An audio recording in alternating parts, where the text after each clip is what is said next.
இயேசு கிறிஸ்துவின் இணையற்ற நாமத்தினால் உங்கள் அனைவரையும் வாழ்த்தி வரவேற்கிறேன். கர்த்தர் நல்லவர், நமக்காக யாவற்றையும் செய்து முடித்திருக்கிறபடினால் இப்பொழுது நாங்கள் அதை பெற்றுக்கொள்ள முடியும். தேவன் நம்மிடத்தில் எதிர்பார்ப்பது ஒரே ஒரு காரியம்தான், நீ விசுவாசித்தால் தேவனுடைய மகிமையை காண்பாய். ஆமேன். ஆகவே இன்றைய நாளிலே விசுவாசிப்போம், தேவனுடைய மகிமையை பெற்றுக்கொண்டு மற்றவர்களுக்கும் பெற்று கொடுப்போம், காண செய்வோம் இயேசுவின் நாமத்தினால். ஆமேன். அப்போ வாசிப்போம். சங்கீதம் 121 அதிகாரம் 1 வசனத்திலிருந்து நான் வாசிக்கிறேன். எனக்கு ஒத்தாசை வரும் பர்வதங்களுக்கு நேராக என் கண்களை ஏறெடுக்கிறேன். அப்போ என்னுடைய கண்கள் யாரை நோக்கி இருக்க வேண்டும்? தேவனை நோக்கி இருக்க வேண்டும். நம்மை சூழ்ந்திருக்கிற சூழ்நிலைகளை அல்ல. அநேக வேளைகளிலே நாங்கள் தேவனை பார்ப்பதை விட்டுவிட்டு சூழ்நிலைகளை பார்க்கிறபடியினால் நாங்கள் விசுவாசத்தை இழந்து போகிறோம். ஆகவே சூழ்நிலைகளை பார்க்காமல் நமக்கு எல்லா விதத்திலும் எல்லா ஒத்தாசையும் பரத்திலிருந்து வருகிறது. ஆமேன். எனக்கு ஒத்தாசை வரும் பர்வதங்களுக்கு நேராக தேவனிடத்திலிருந்து மாத்திரமே எனக்கு ஒத்தாசை வருகிறது. எனக்கு தேவையான சகல விடுதலையும் தேவனிடத்திலிருந்து மாத்திரம்தான் வர முடியும். ஆமேன். மற்றவைகள் எல்லாம் என்ன செய்ய முடியாது? பரிபூரணத்தை கொண்டு வர முடியாது. நான் சுயநமாக இருந்து நான் டாக்டரிடத்திலே போவேனானால் அங்கே பரிபூர்ண சுகத்தை நான் பெற்றுக்கொள்ள மாட்டேன். ஓரளவுக்கு சில சுகத்தை பெற்றுக்கொண்டிருந்தாலும் அவர்கள் கொடுக்கிற மெடிசின், அவர்கள் கொடுக்கிற காரியங்கள் எனக்கு வேறு விதத்தில் சில எஃபெக்டை கொண்டு வருகிறது. ஆனால் தேவனோ எனக்கு பரிபூர்ண விடுதலை கொடுக்கிறார். ஆமேன். ஆகவே நம்முடைய நம்பிக்கை, அது சுகமாக இருக்கட்டும், அது ஐஸ்வர்யமாக இருக்கட்டும், அது பணமாக இருக்கட்டும், அல்லது ஒரு தொழிலாக இருக்கட்டும், அல்லது நம்முடைய எதிர்காலமாக இருக்கட்டும், எதுவாக இருந்தாலும் நம்முடைய நம்பிக்கை தேவன் மீது மாத்திரமே இருக்க வேண்டும். ஆமேன். அப்போ கவனியுங்கள், எனக்கு ஒத்தாசை வரும் பர்வதங்களுக்கு நேராக என் கண்களை ஏறெடுக்கிறேன். ஆமேன். நான் பார்க்கிறேன், நான் தேவனை பார்க்கிறேன், அவர் செய்கைகளை பார்க்கிறேன். ஆமேன். அப்படி பார்க்கிறவர்களாக காணப்பட வேண்டும். ஆமேன். தேவனுக்குள் சகலதும் இருக்கிறது, எனக்காக சகலத்தையும் செய்து முடித்தார் என்று பார்க்கிறவர்களாய் நான் இருக்க வேண்டும். ஆனால் அநேக வேளைகளிலே நாங்கள் அப்படி பார்க்கிறது அல்ல. நம்மிடத்தில் எதுவும் இல்லை, நாம் ஆசீர்வதிக்கப்படவில்லை, நமக்கு சுகம் கொடுக்கப்படவில்லை, நாங்கள் இன்னும் விடுதலையாகவில்லை. இதைத்தான் சத்துரு நம்முடைய காதுகளில், நம்முடைய சிந்தைகளில் பேசுகிறான். அதைத்தான் நம்புகிறோம். எப்படி ஆதாம் ஏவாள் பிசாசின் சத்தத்தை நம்பினார்களோ அதே போல தேவனுடைய சத்தத்தை பார்க்கிலும் பிசாசின் சத்தத்தை தான் நம்புகிறோம். அதனால்தான் ஆதாம் ஏவாள் இழந்து போனது போல அநேக ஆசீர்வாதங்களை நாங்கள் இழந்து போகிறோம். ஆகவே தேவனை நோக்கி பார்க்க வேண்டும், தேவனுடைய வசனத்தை மாத்திரம் நம்ப வேண்டும், மற்ற எந்த செய்தியையும் அல்ல. ஆமேன். ஒத்தாசை வரும் பர்வதங்களுக்கு நேராக என் கண்களை ஏறெடுக்கிறேன். வானத்தையும் பூமியையும் உண்டாக்கின கர்த்தரிடத்திலிருந்து எனக்கு ஒத்தாசை வரும். ஆமேன். வராதென்று கிடையாது. இது பழைய ஏற்பாட்டு காலம். வரும் என்று சொல்லுகிறார். ஆனால் இப்பொழுதோ வந்து விட்டது, கொடுக்கப்பட்டாயிற்று. ஆனால் விசுவாசித்து பெற்றுக்கொள்வதே என்னுடைய உங்களுடைய வேலையாக இருக்கிறது. ஆமேன். அவர் எல்லாவற்றையும் நம்முடைய கரத்திலே கொடுத்திருக்கிறார். சகலத்தினாலும் நம்மை ஆசீர்வதித்து விட்டார். இனித்தான் நம்முடைய ஜெபத்தை கேட்டு, நம்முடைய உபவாசத்தை பார்த்து, நாம் அழுது குளறது, கண்ணீர் வடிக்கிறதை பார்த்து அவர் செய்ய போவது கிடையாது. அவர் அல்லது நாம் எவ்வளவாய் விதைக்கிறோம், பணங்களை விதைக்கிறோம், நாங்கள் எவ்வளவாய் தசவாங்களை விதைக்கிறோம், காணிக்களை விதைக்கிறோம் என்பதை பார்த்து அவர் செய்கிறது அல்ல. தயவு செய்வது ஏமாந்து போகாதிருங்கள். பிதா குமாரனை நம்முடைய வாழ்க்கையில் விதைத்தபடியினால் நாம் சகலத்தையும் இனாமாக இலவசமாக பெற்றுக்கொள்ளுகிறோம். அல்லேலூயா. எடுப்போம். ஈவன் எசாயா நாங்கள் பார்க்கிறோம். எசாயான் புத்தகம் உங்களுக்காக நான் வாசிக்கிறேன். 55வது அதிகாரம் 1-2 வசனங்களே நான் உங்களுக்காக வாசிக்கிறேன். ஓ தாகமாயிருக்கிறவர்களே, நீங்கள் எல்லோரும் தண்ணீர் அண்டைக்கு வாருங்கள். பணம் இல்லாதவர்களே, நீங்கள் வந்து வாங்கி சாப்பிடுங்கள். பணம் இல்லாதவர்களே. அப்போ நாம் தசமாம் கொடுத்ததுனால, காணிக்க கொடுத்ததுனால தேவன் இவைகளை செய்கிறது அல்ல. நாங்கள் பிறப்பதற்கு முன்பதாகவே, அதாவது இந்த உலகத்தில் எந்த பர்வதமும் உருவாகுவதற்கு முன்பதாகவே கிறிஸ்து இயேசுவுக்குள் நம்மை அவர் முன்குறித்தார். ஆமென். நாங்கள் உருவாகவே இல்லை, நம்முடைய சந்ததியே உருவாகலை. அதற்கு முன்பதாகவே கிறிஸ்து இயேசுவுக்குள் நம்மை முன்குறித்தார். நம்மிடத்தில் எதுவும் இருக்கல அவருக்கு கொடுத்து, காணிக்க கொடுத்து, தசவாகம் கொடுத்து, அவரை தாஜா பண்ணி பெற்றுக்கொள்வதற்கு. அவர் அவருடைய அன்பின் நிமித்தம், கிருபையின் நிமித்தம், இரக்கத்தின் நிமித்தம்தான் சகலத்தையும் நமக்காக செய்து முடித்தார். ஆமென். ஆகவே பணம் இல்லாதவர்களே, நீங்கள் வந்து வாங்கி சாப்பிடுங்கள். நீங்கள் வந்து பணமின்றி விலையுமின்றி திராட்சரசமும் பாலும் கொள்ளுங்கள், என்னிடத்தில் பெற்றுக்கொள்ளுங்கள் என்று சொல்லுகிறார். அல்லேலூயா. இயேசு சொல்லுகிறார், என்னிடத்தில் நீங்கள் எதுவும் கேட்கவில்லை, ஆகவே கேளுங்கள், பிதா என்னில் மகிமைப்படும்படி நான் அதை செய்வேன் என்று சொல்லுகிறார். அல்லேலூயா. அப்போ அவர் சொல்லலை, நீங்கள் தசாபாத்தை எடுத்துகிட்டு வாங்க, காணிக்கை எடுத்துகிட்டு வாங்க, ஆரெல்லாம் அதிகமாக கொடுக்குறீங்க அவங்களுக்கு தான் செய்வேன்னு சொல்லலை. என் நாமத்தினால் நீங்கள் எதை கேட்டாலும் நான் செய்வேன், பிதா குமாரனில் மகிமைப்படும்படி. ஹல்லேலூயா. ஆகவே தயவு செய்து தேவனை நம்பி வாருங்கள், உங்களை நம்பி வராதிருங்கள், அப்பொழுது தேவனுடைய மகிமையை காண்பீர்கள். ஆமென். அப்போ கவனியுங்கள், இங்கே என்ன பார்க்கிறோம்? ஒத்தாசை வரும் பர்வதங்களுக்கு நேராக தன்னுடைய கண்களை ஏறெடுக்கிறான். பூமியையும் உண்டாக்கின கர்த்தரிடத்திலிருந்து எனக்கு ஒத்தாசை வரும். அல்லேலூயா. அப்போ நமக்கு சகலதும் கர்த்தரிடத்திலிருந்து வருகிறது. சுகம் கர்த்தரிடத்திலிருந்து வருகிறது, விடுதலை கர்த்தரிடத்திலிருந்து வருகிறது, எல்லாம் இனாமாக இலவசமாக வருகிறது. கேட்கிற எவனும் பெற்றுக்கொள்ளுகிறான் என்று தான் எழுதியிருக்கிறது. ஒழிய கொடுக்கிறவனவனும் பெற்றுக்கொள்ளுகிறான் என்று எழுதப்படவில்லை. கேட்கிற எவனும் பெற்றுக்கொள்ளுகிறான். அல்லேலூயா. எவனும் என்றால் அங்கே கொடுக்கிறவன் அல்ல, இருக்கிறவன் அல்ல, இல்லாதவனும்.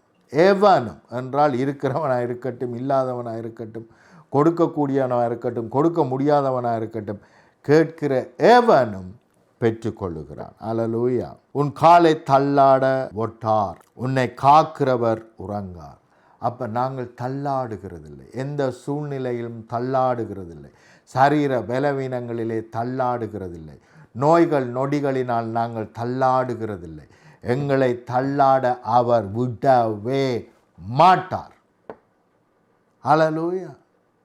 இல்லை பிரதர், அவரை விட்டுட்டார் இவரை விட்டுட்டார் என்றால் அது தவறு. அவருடைய அவவிசுவாசம் அவருக்கு அதை வர பண்ணினது. ஆனால் விசுவாசித்தால் தேவனுடைய மகிமையை காண்பாய். ஆமென். ஆகவே நாங்கள் விசுவாசித்தால் நான் தள்ளாட அவர் போட்டார்.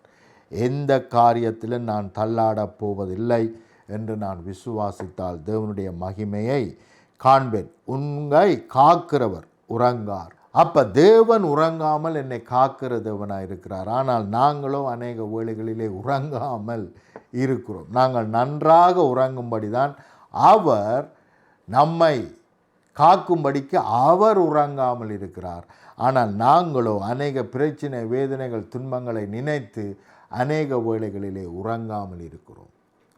ஆனால் நாங்கள் அவரை நம்பி நிம்மதியாய் தூங்க வேண்டும் என்பது தேவ சித்தம், தேவ திட்டம். ஆமென். பூரணமாய் அவரை நம்பி, அது எதுவாக இருக்கலாம், அவரை நம்பி நம்மால் நிம்மதியாய் தூங்க முடியும்.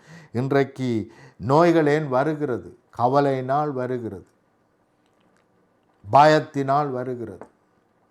இவைகள் எல்லாம் பிசாசின் கிரிகையினால் வருகிறது. ஆனால் அவைகளையே நாங்கள் தியானிக்கிறபடியினால், பிசாசின் கிரிகளே நாங்கள் அதிகமாய் தியானிக்கிறபடியினால் அவைகள் நம்மை மேற்கொள்ளுகிறது. மாறாக தேவனுடைய வார்த்தையை தியானிப்போமானால், அவர் செய்து முடித்தவைகளை நாங்கள் தியானிப்போமானால், நிச்சயமாய் அவைகள் நம்மை மேற்கொண்டு பிசாசின் கிரிகைகள் மேல் வெற்றி சிறக்க பண்ணுகிறது. ஹல்லேலூயா. அப்போ நம்மை காக்கிறவர் உறங்கார்.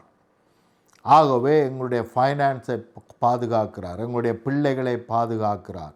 நாங்கள் போகையில் பாதுகாக்கப்படுகிறோம், வருகையில் பாதுகாக்கப்படுகிறோம், எங்களுடைய சொத்துக்கள் பாதுகாக்கப்படுகிறது. ஈவன் அவைகள் பலுகி பெருக பண்ணுகிறார். ஆமேன். எங்களுடைய சுகங்கள் பாதுகாக்கப்படுகிறது. ஆமேன். ஹல்லேலூயா. எங்களை சுகமாய் வாழ பண்ணுகிற தேவன், சுகஈனமாய் அல்ல. ஆகவே தயவு செய்து சுகஈனத்துக்கு இடம் கொடுக்க வேண்டாம். அது பிசாசின் கிரியை. ஆமேன். ஆகவே அதுக்கு எதிர்த்து நில்லுங்கள். அது உங்களை தொட வேண்டிய அவசியம் இல்லை. இயேசு கிறிஸ்து நம்முடைய சகல நோய்களையும் சுமந்தபடியினால் நமக்கு நோய் வர வேண்டிய அவசியம் இல்லை. இதை விசுவாசித்தால் தேவனுடைய மகிமையை காண்போம். விசுவாசிக்காவிட்டால் தேவனுடைய மகிமையை காண முடியாது. பிரியமானவர்களே, தேவனுடைய மகிமையை காண வேண்டுமானால் இதை விசுவாசிக்க வேண்டும். அல்லேலூயா. அப்போ அவர் எங்களை காக்கிறவர், எங்களை பாதுகாக்கிறவர். ஆமேன். தூங்குவதும் இல்லை, உறங்குவதும் இல்லை. கர்த்தர் உங்களை காக்கிறவர். கர்த்தர் உன் வலது பக்கத்திலே உனக்கு நிழலாயிருக்கிறார். அப்போ தேவன் என்னுடைய வலது பக்கத்திலே நிழலாக இருக்கிறார் என்பது பழைய ஏற்பாட்டு காலத்து விசுவாசம். ஆனால் புதிய ஏற்பாட்டின்படியோ தேவன் நம்மோடு இருக்கிறார், நாங்கள் அவருக்குள் இருக்கிறோம். ஆமேன். அவருக்குள் மறைந்திருக்கிறோம், ஒளிந்திருக்கிறோம், அவருக்குள் உலாவுகிறோம், அவருக்குள் வாழ்கிறோம் என்ற நம்பிக்கை நமக்கு தேவை. ஆமேன். நாங்கள் அவருடைய ஆலயமாக இருக்கிறோம். இந்த ஆலயத்தை தொடுகிறவனை அவர் கெடுப்பார். ஆகவே இந்த ஆலயத்தை எந்த சுகயினமும் தொட முடியாது. தொட்டால் அந்த சுகயினத்தை அவர் கெடுப்பார், நிர்மூலமாக்குவார். ஆமேன். அப்படிப்பட்ட விசுவாசம், அப்படிப்பட்ட அண்டர்ஸ்டாண்டிங் நமக்கு இருக்க வேண்டும். ஆமேன். பகலிலே வெயிலாகிலும். அப்போ கவனிங்கள், பகலில் ஒரு சன் கூட நம்ம என்ன செய்ய முடியாதாம், சேதப்படுத்த முடியாது. இரவிலே நிழலாகிலும் உன்னை சேதப்படுத்துவதில்லை. கவனிங்கள், யாரையாவது இரவு நிழல் சேதப்படுத்தி இருக்கிறது என்று கேள்விப்பட்டிருக்கிறீங்களா? நிழல் கூட என்ன செய்ய முடியாதாம், நம்மை தொட முடியாது. என்ற ஒரு சின்ன காரியம் கூட நம்மை தொட முடியாது. பகலில் வெயில் அதிகமாக இருக்கும், ஒருவேளை நாம் அதை உணர முடியும். ஆனால் இரவில் நிழலை நாங்கள் நிலவை என்ன செய்கிறதில்ல, நாங்கள் உணர்கிறதில்லை. அது பாதிப்பு ஏற்படுத்துகிறதா என்று கூட நமக்கு தெரியாது.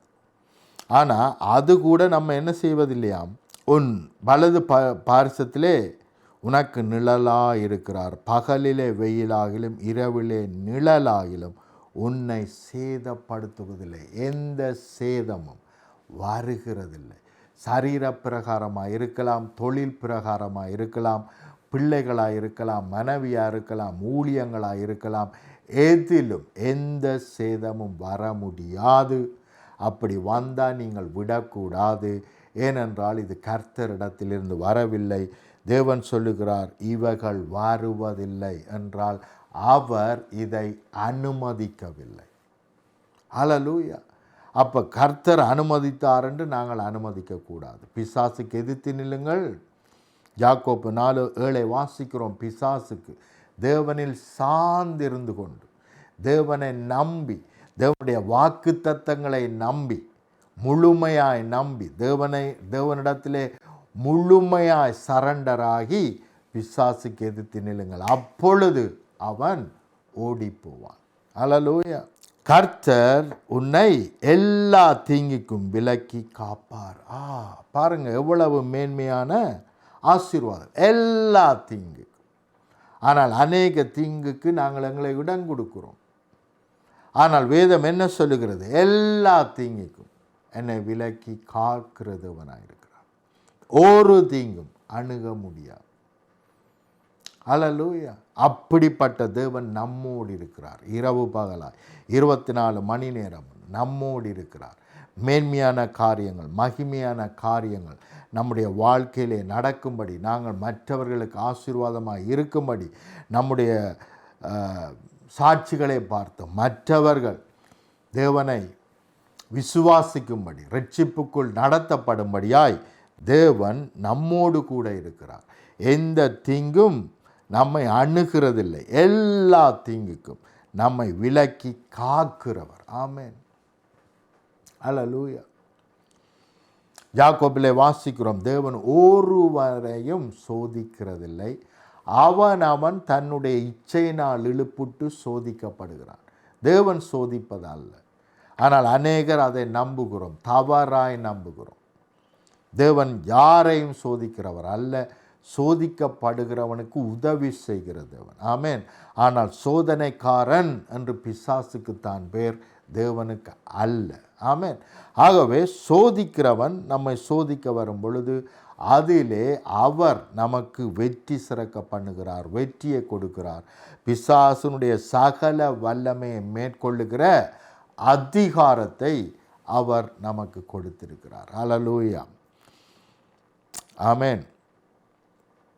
அவர் கர்த்தர் உங்களை எல்லா தீங்குக்கும் விலக்கி காப்பார். அவர் உன் ஆத்துமாவை காக்கிறவர். ஹல்லேலூயா.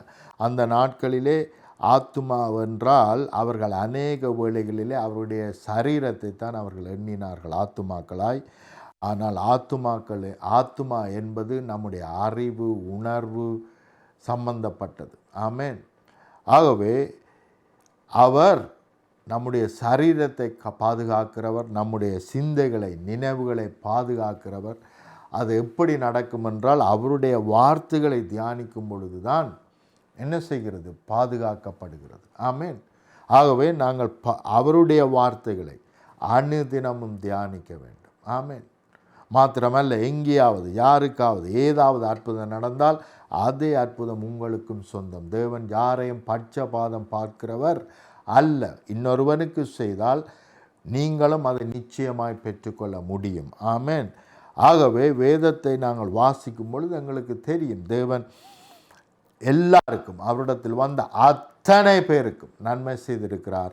ஒருவனை பார்த்தாவது இன்று போய் நாளை வா என்று அவர் சொன்னதில்லை. இன்றைக்கு எனக்கு சித்தமில்லை, நாளைக்கு செய்வேன் என்று அவர் ஒரு பொழுதும் ஒரு இடத்திலும் இயேசு கிறிஸ்து சொன்னதில்லை. அத்தனை பேர்களையும் அவரிடத்தில் வந்த யாரையும் புறம்பே தள்ளாத தேவன் அத்தனை பேருக்கும் அற்புதத்தை செய்தார். அல்லேலூயா. ஆகவே இன்றைய நாளிலே அற்புதத்தை எதிர்பாருங்கள். தேவன் நிச்சயமாய் உங்களுடைய வாழ்க்கையிலே அற்புதங்களையும் அதிசயங்களையும் செய்வார், செய்திருக்கிறார். இன்றைய நாளிலே அது என்னை மேற்கொள்ளும் என்று விசுவாசிங்கள், அறிக்கை பண்ணுங்கள், எதிர்பாருங்கள். நிச்சயமாய் அது உங்களை மேற்கொள்ளும். அல்லேலூயா. கர்த்தர் உன் போக்கையும் உன் வரத்தையும் இது முதல் கொண்டு என்றென்றைக்கும் காப்பார். அல்லேலூயா. எத்தனை நாளுக்குங்க? என்றென்றைக்கும். போக்கிலே நான் பாதுகாக்கப்பட்டிருக்கிறேன், போக்கிலும் வரத்திலும் நான் பாதுகாக்கப்பட்டிருக்கிறேன், என்றென்றைக்கும் பாதுகாக்கப்பட்டிருக்கிறேன். அல்லேலூயா. அப்போ ஒரு இடத்துக்கு நான் கடந்து செல்லும் பொழுது நான் ஆசீர்வதிக்கப்பட்டேன். அங்கே மேன்மையான காரியத்தை தேவன் ஆயத்தப்படுத்தியிருக்கிறார், மகிமையான காரியத்தை ஆயத்தப்படுத்தியிருக்கிறார், ஆசீர்வாதமான காரியத்தை ஆயத்தப்படுத்தியிருக்கிறார் என்ற எண்ணத்தோடு நான் கடந்து செல்ல வேண்டும். ஆனால் என்னுடைய எண்ணத்தை மாற்றி என்ன நடக்குமோ, ஏது நடக்குமோ, அது நடக்குமோ, இது நடக்குமோ, இப்படி நடக்கும் போலே இருக்குது, அப்படி நடக்கும் போலே இருக்குன்னு நான் சிந்தித்தால் அதுதான் நடக்கும். ஏனென்றால் நான் என்னத்தை சிந்திக்கிறேனோ அதன்படி தான் நடக்கப் போகிறது. அப்போ தவறான காரியங்களை தவறாய் நடக்கும் என்று நான் எண்ணும் பொழுது அது தவறாய்த்தான் நடக்கும். ஆனால் தேவன் என்னை ஆசீர்வதித்திருக்கிறார், தேவன் எனக்காக யாவற்றையும் செய்து முடித்திருக்கிறார், என்னை மேன்மையான இடங்களிலே உட்கார பண்ணியிருக்கிறார். ஆகவே இன்றைய நாளிலே மேன்மையான காரியங்கள், மகிமையான காரியங்கள், உயர்வான காரியங்கள் தான் நடக்கும் என்று நான் விசுவாசிக்கும் பொழுது அப்படியே நடக்கும். அல்லேலூயா. நான் எப்படி விசுவாசிக்கிறேனோ அப்படித்தான் நடக்கும். அப்போ ஒவ்வொரு நாளும் ஒழும்பி என்னுடைய வாழ்க்கையிலே மேன்மையான காரியங்கள் ஆயத்தம் பண்ணப்பட்டிருக்கிறபடினால், இன்றைக்கு அவைகள் என்னை மேற்கொள்ளுகிறபடினால் உமக்கு நன்றி செலுத்துகிறேன். என்றென்றைக்கு நான் ஆசீர்வதிக்கப்பட்டிருக்கிறேன். போகையிலும் நான் ஆசீர்வதிக்கப்பட்டிருக்கிறேன், வருகையிலும் நான் ஆசீர்வதிக்கப்பட்டிருக்கிறேன். இன்றைக்கு நான் கையிட்டு செய்கிறது எல்லாம் உமக்கு மகிமையாக மேன்மையாக ஆசீர்வதிக்கப்பட்டிருக்கிறது. அவைகள் எல்லாம் பலுகி பெருகுகிறது.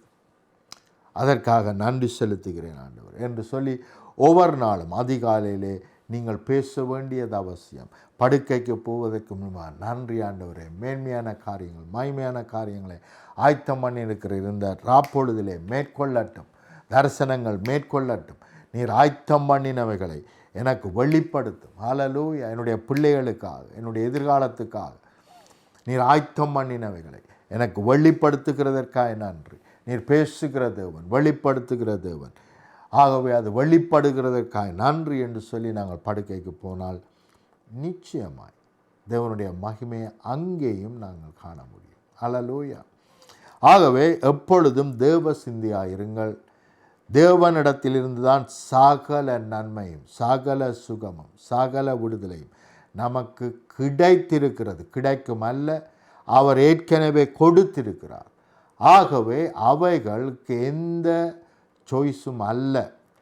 என்னை வந்து சேராதபடிக்கு அவைகளுக்கு எந்த சாய்ஸும் கொடுக்கப்படவில்லை. ஆகவே வந்து சேர்ந்தே ஆக வேண்டும். இயேசு கிறிஸ்து என்னுடைய சுகமாக மாறியிருக்கிறபடினால் அந்த சுகம், இயேசு கிறிஸ்து என்னும் சுகம் என்னை நோக்கி வரும் பொழுது பிசாசினால் அதை தடுத்து நிறுத்த முடியாது.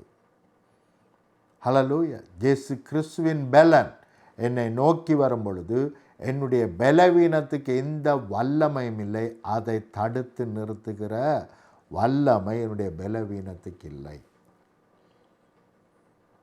ஆமென். அவர் ஒளியாக இருக்கிறார். எனக்குள்ளே இருள் இருக்குமானால் அந்த ஒளி என்னை நோக்கி வருகிறது. எனக்குள்ளே இருக்கிற எல்லா இருளும் ஓடி போகிறது. ஹல்லேலூயா. ஆகவே தேவன் எனக்குள்ளே வந்திருக்கிறபடினால் எல்லா இருளும் ஓடி போயிட்டு. ஆகவே உமக்கு நன்றி. என்னுடைய வாழ்க்கையிலே இருள் இல்லை, என்னுடைய வாழ்க்கையிலே குறைவில்லை.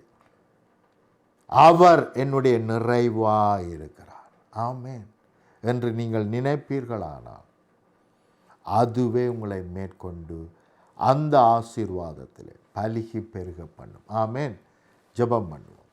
அன்பின் பிதாவே, இந்த வேளைக்காக உமக்கு நன்றி செலுத்துகிறேன்.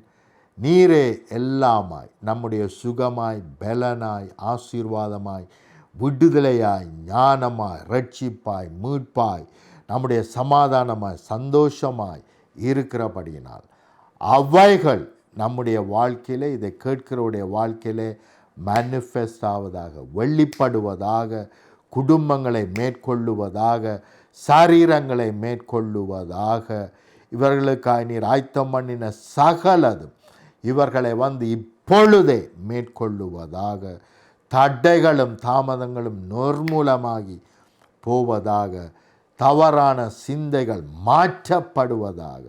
நீர் செய்து முடித்தது யாவும் பிள்ளைகளை மேற்கொண்டு எல்லா விதத்திலும் வெற்றி சிறக்க பண்ணுவதாக. சர்வ வல்லமை உள்ள இயேசுவின் இணையற்ற நாமத்தினால் ஆமேன், ஆமேன், ஆமேன். விடுதலையை பெற்றுக்கொண்டீர்கள், விடுதலை ஆனீர்கள் இயேசுவின் நாமத்தினால். ஆமேன்.